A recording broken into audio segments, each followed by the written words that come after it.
जय श्री कृष्णा। आप सभी का आपके अपने YouTube चैनल किटकैट स्टोरीज पर बहुत बहुत स्वागत है। उम्मीद है आपने इससे पहले की कथा सुन ली होगी। अगर नहीं सुनी है तो प्लीज़ ज़रूर सुनिएगा, जिसमें एक प्रेत के उद्धार की कथा का वर्णन है। और आज आप रसपान करेंगे तीर्थों में तीर्थ चक्षुष तीर्थ के महात्म्य का, जिस कथा के बारे में श्री ब्रह्मा जी देवर्षि नारद को बताते हुए कहते हैं कि हे नारद, चक्षुष तीर्थ रूप और सौभाग्य देने वाला है। आज ब्रह्मा जी चक्षुष तीर्थ का वर्णन करने जा रहे हैं, तो आप सभी ध्यान पूर्वक सुनिए।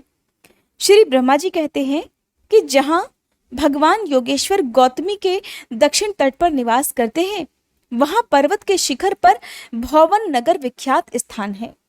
वहां छात्र धर्मपरायण राजा भौवन निवास करते थे। उसी नगर में वृद्ध कौशिक नाम के एक ब्राह्मण भी थे, जिनके वेद वेत्ताओं में श्रेष्ठ गौतम नाम का एक पुत्र हुआ। गौतम की एक वैश्य के साथ मित्रता हुई। वैश्य का नाम मणिकुंडल था। इनमें एक दरिद्र था और दूसरा धनी था, तो भी दोनों एक दूसरे के हितैषी थे, सदा एक दूसरे की चिंता किया करते थे।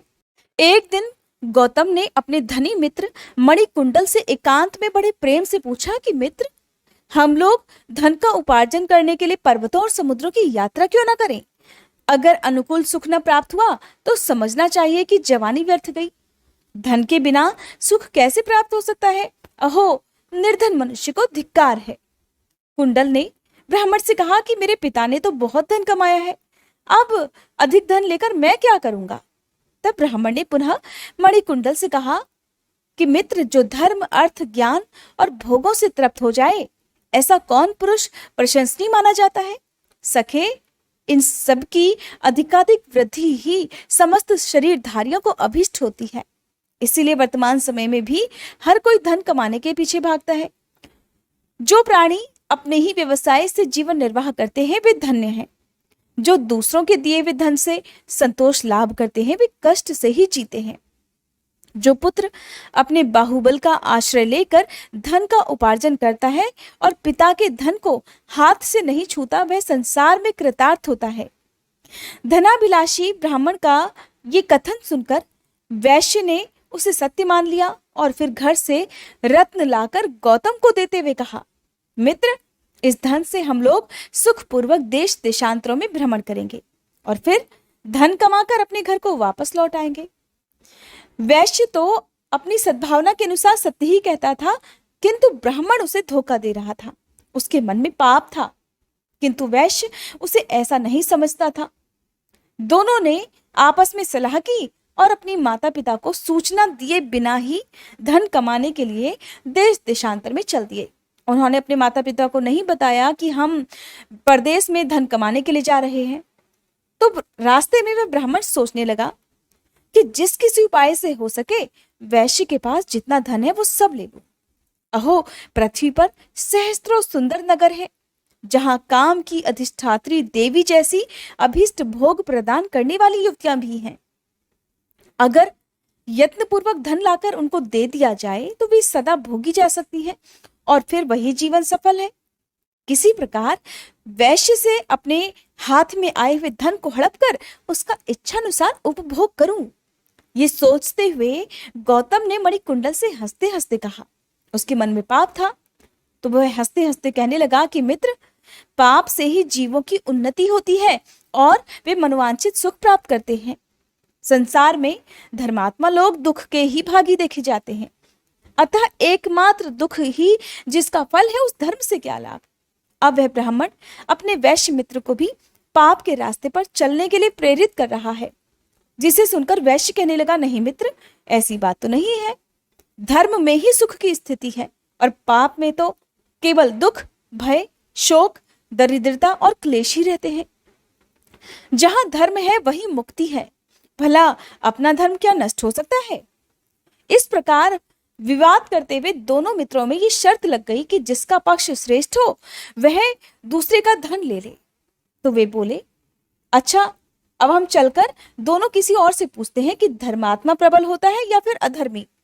वेद से लोक का ही मत श्रेष्ठ है, क्योंकि लोक में ही धर्म से सुख होता है। इस प्रकार विवाद करके वे दोनों मित्र रास्ते में मिलने वाले सभी लोगों से पूछने लगे कि पृथ्वी पर धर्म प्रबल है या अधर्म। ये प्रश्न सामने आने पर कोई कहता कि जो धर्म के अनुसार चलते हैं उन्हें दुख ही भोगना पड़ता है और बड़े बड़े पापी मनुष्य सुखी रहते हैं। जब अधिकतर लोगों ने यही बात कही तो ये निर्णय सुनकर वैश्य ने शर्त के अनुसार अपना सारा धन ब्राह्मण मित्र को दे दिया। मणिमान धर्म वेदताओं में श्रेष्ठ था। वह बाजी हार जाने पर भी धर्म की ही प्रशंसा करता रहा। ब्राह्मण ने मणिकुंडल से कहा, जिसका नाम मणिमान भी है, कि उससे पूछा कि मित्र, क्या तुम अब भी धर्म की प्रशंसा करते हो? तो वह वैश्य कहने लगा, हाँ, मैं अब भी धर्म को ही प्रबल मानता हूं। तो वह ब्राह्मण मुस्कुराकर कहने लगा, मित्र, मैंने तुम्हारा सारा धन जीत लिया, फिर भी निर्लज्ज की तरह धर्म की बात क्यों करते हो? देखो, स्वेच्छाचारी होने पर भी मैंने ही धर्म को जीता है। ब्राह्मण की ये बात सुनकर वैश्य ने मुस्कुराते हुए कहा, सखे, जैसे धान्यों में पुलाक अर्थात पहिया और पंखधारी चिड़ियों में छोटी मक्खियां होती हैं, वैसे ही मैं उन मनुष्यों को भी सारहीन मानता हूं जिनमें धर्म नहीं होता। चारों पुरुषार्थों में पहले धर्म का ही नाम आता है, अर्थ और काम उसके बाद आते हैं। वह धर्म मुझ में मौजूद है, फिर तुम कैसे कहते हो कि मैंने जीत लिया? ये सुनकर ब्राह्मण ने पुनः वैश्य से कहा कि मित्र, अब दोनों हाथों की बाजी लगाई जाए। वैश्य बोला, ठीक है। फिर दोनों ने जाकर पहले की ही तरह लौकिक मनुष्यों से पूछा। निर्णय ज्यों का त्यों रहा, यानी कि अधिकतर लोगों ने यही कहा कि धर्म सारहीन है। इस बार भी ब्राह्मण जीत गया। तो ब्राह्मण कहने लगा, मित्र, अब फिर से मेरी विजय हुई है। ऐसा कहकर शर्त के अनुसार उसने अब की बार वैश्य के दोनों हाथ काट डाले और फिर पूछा, मित्र, कहो, अब धर्म को कैसा मानते हो?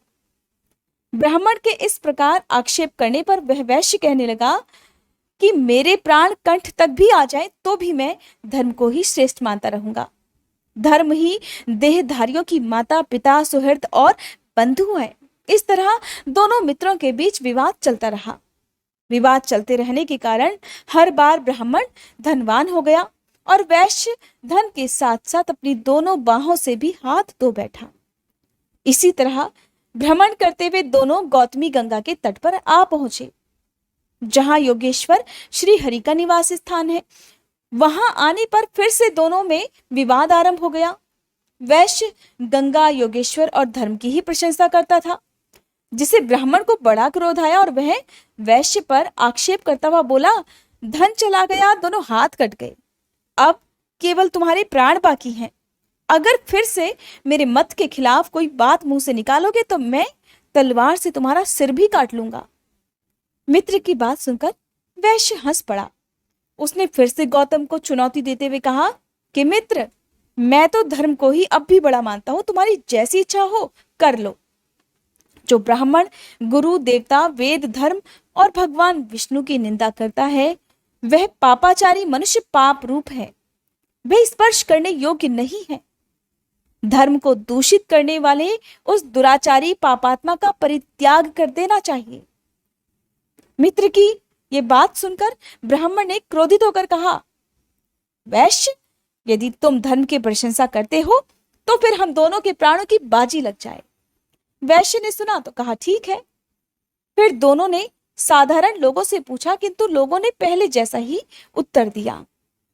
उस समय गौतमी के दक्षिण तट पर भगवान योगेश्वर के सामने ब्राह्मण ने वैश्य को गिरा दिया और उसकी आंखें निकाल ली। फिर कहने लगा, वैश्य, प्रतिदिन धर्म की प्रशंसा करने से ही आज तुम इस दशा को पहुंचे हो। तुम्हारा धन गया, आंखें गई और दोनों हाथ काट लिए गए। मित्र, अब तुमसे विदा लेकर मैं जा रहा हूं। फिर कभी बातचीत में इस तरह धर्म की प्रशंसा मत करना। ऐसा कहकर ब्राह्मण मित्र वहां से चला गया। उसके जाने पर वैश्य प्रवर मणिकुंडल धन, बाहु और नेत्र से रहित होने के कारण शोकग्रस्त हो गया। फिर भी वह निरंतर धर्म का ही स्मरण करता था। अनेक प्रकार की चिंता करते हुए वह धरती पर निश्चेष्ट होकर पड़ा था, किंतु उसने धर्म का त्याग नहीं किया। उसके हृदय में उत्साह भी नहीं रह गया था। वह महान शोक सागर में डूबा हुआ था। दिन बीता, रजनी का आगमन हुआ और चंद्रमंडल का उदय हो गया। उस दिन शुक्ल पक्ष की एकादशी थी। एकादशी को वहां लंका से विभीषण आया करते थे, उस दिन भी आए। उन्होंने पुत्र और राक्षसों सहित गौतमी गंगा में स्नान किया और योगेश्वर भगवान विष्णु की विधि पूर्वक पूजा की। विभीषण का पुत्र भी दूसरे विभीषण के समान ही धर्मात्मा था। उसे लोग वैभीषणी कहते थे। वैभीषणी ने वैश्य को देखा, उसे इस हाल में देखा तो उसके प्रति उन्हें दया आई और उससे वार्तालाप करने लगे। वैश्य का यथावत वृतांत जानकर उस धर्मज्ञ ने अपने पिता लंकापति महात्मा विभीषण को बतलाया। लंकेश्वर ने अपने गुणाकर पुत्र से बड़ी प्रसन्नता के साथ कहा, बेटा, भगवान श्री राम मेरे गुरु आराध्य देव हैं और उनके आदरणीय भक्त हनुमान जी मेरे सखा हैं। आज से बहुत पहले एक कार्य आ पड़ने पर हनुमान जी बहुत बड़ा पर्वत उठाकर लाए थे, जो सभी प्रकार की औषधियों का भंडार था।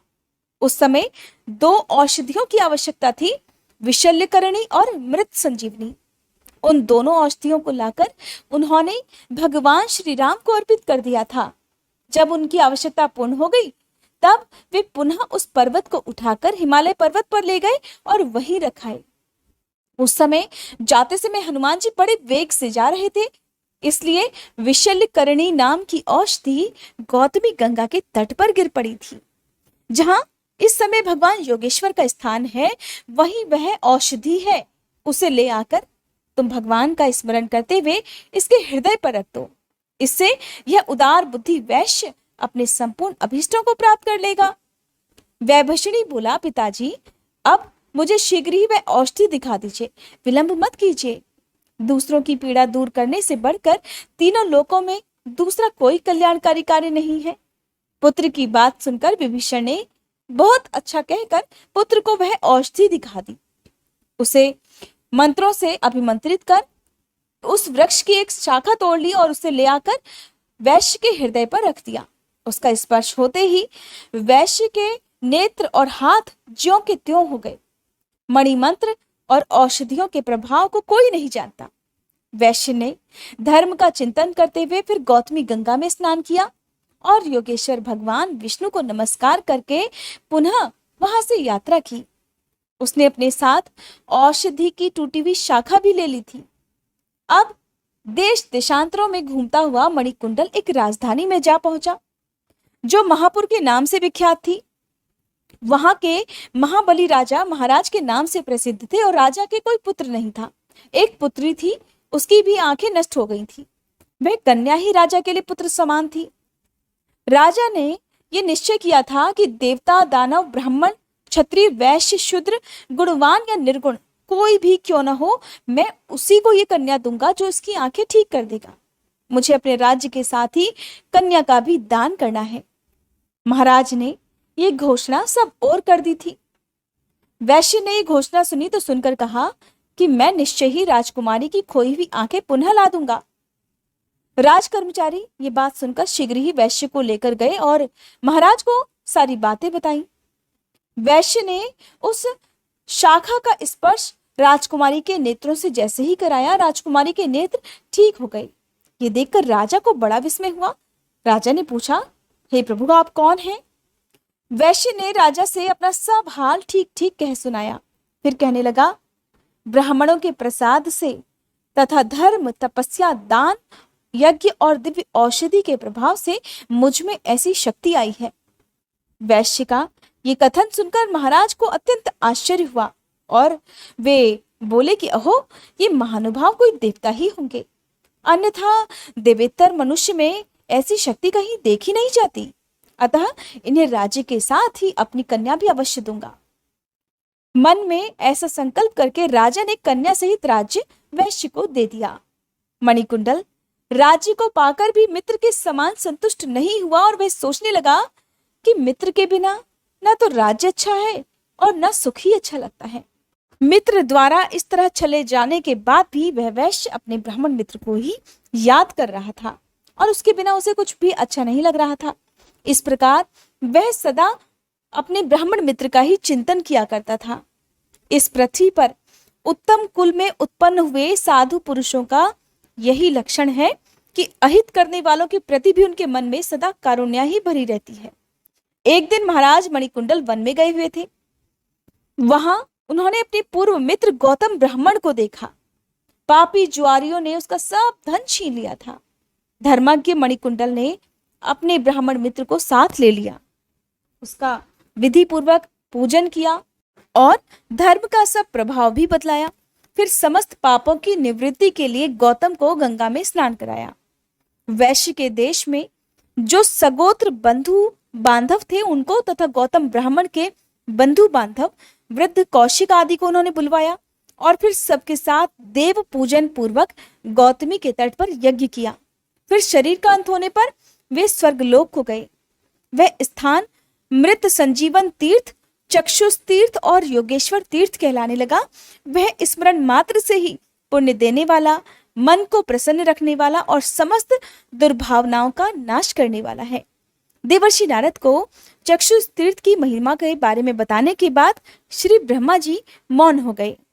देवर्षि नारद ने श्री ब्रह्मा जी से इस महात्म्य को सुनने के बाद कहा, नारायण नारायण पिताजी, आज तो मैं धन्य हो गया। पिताजी, इसके अलावा अन्य जो भी तीर्थ हो उसके महात्म्य का भी वर्णन कीजिए। तब श्री ब्रह्मा जी ने अन्य तीर्थों का वर्णन जिस प्रकार से किया उसका वर्णन भी आप सब अगले अध्याय में सुनिएगा। हरे कृष्णा। आज की कथा समाप्त हुई।